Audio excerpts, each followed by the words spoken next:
two of my students, one of you is 6 years old, right? My sister is 6 years old, and I'm 8 years old. My name is Catherine, and my sister's name is Emily. We are going to be reading, today we are going to be reading Paul Revere's Ride by Henry Wadsworth Longfellow. Okay. Ready, set, go. Listen, my children, and you shall hear of the midnight ride of Paul Revere. On the 18th of April in 75, hardly a man is now alive who remembers that famous day and year. He said to his friend, if the British march by land or sea from the town tonight, hang a lantern aloft in the belfry-arch of the North Church tower as a signal light, one if by land and two if by sea. And I on the opposite shore will be, ready to ride and spread the alarm through every Middlesex village and farm, for the country folk to be up into arm. Then he said good night, and with muffled oar silently rowed to the Charlestown shore, just as the moon rose over the bay, where swinging wide at her moorings lay the Somerset British man-of-war, a phantom ship with each mast and spar, across the moon like a prison bar, and a huge black hook that was magnified by its own reflection in the tide. Meanwhile, his friend through the alley and street wonders and watches with eager ears, till the silence around him he hears the muster of men at the barrack door, and the measured tread of the grenadiers marching down to their boats on the shore.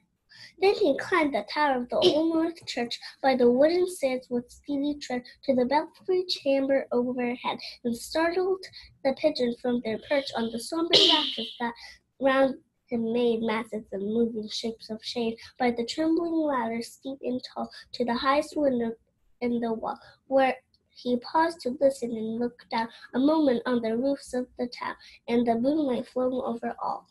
Beneath in the churchyard lay the dead, in their night encampment on the hill, wrapped in silence so deep and still that he could hear like a sentinel's tread the watchful night wind as it went creeping along from tent to tent, and seeming to whisper, all is well.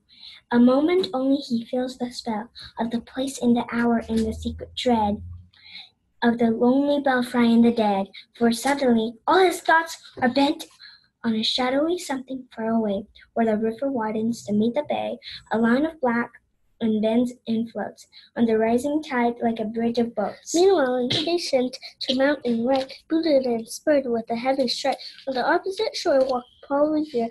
Now he patted his horse side. Now he gazed on at the landscape far and near. Then impetus stamped the earth and tightened his towel gun, but mostly he watched with eager search the belfry tower of the old North Church as it rose above the graves on the hill, moving spectral and sombre and still and low.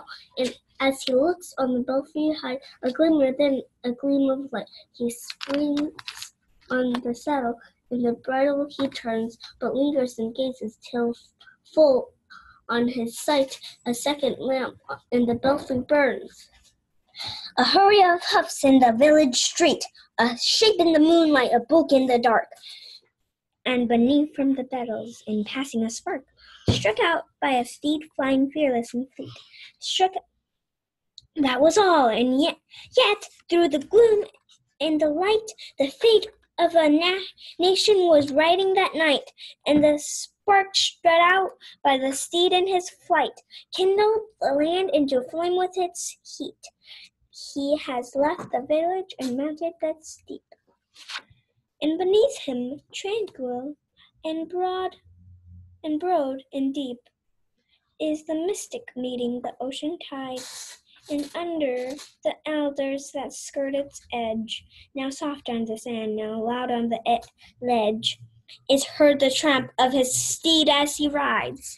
It was 12 by the village clock when he crossed the bridge in Medford town. He heard the crowing of the cock and the barking of the farmer's dog, and felt the damp of the river fog that rises after the sun goes down, and was won by the village clock.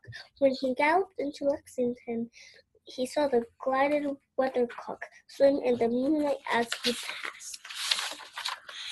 And the meeting house windows blink and blare, and bear gaze at him with a spectral glare, as if they already stood aghast at the bloody work they would look upon. It was 2 by the village clock when he came up to the bridge in Concord town. He heard the bleating of the flock and the twitter of the birds among the trees, and felt the breath of the morning breeze blowing over the meadows brown.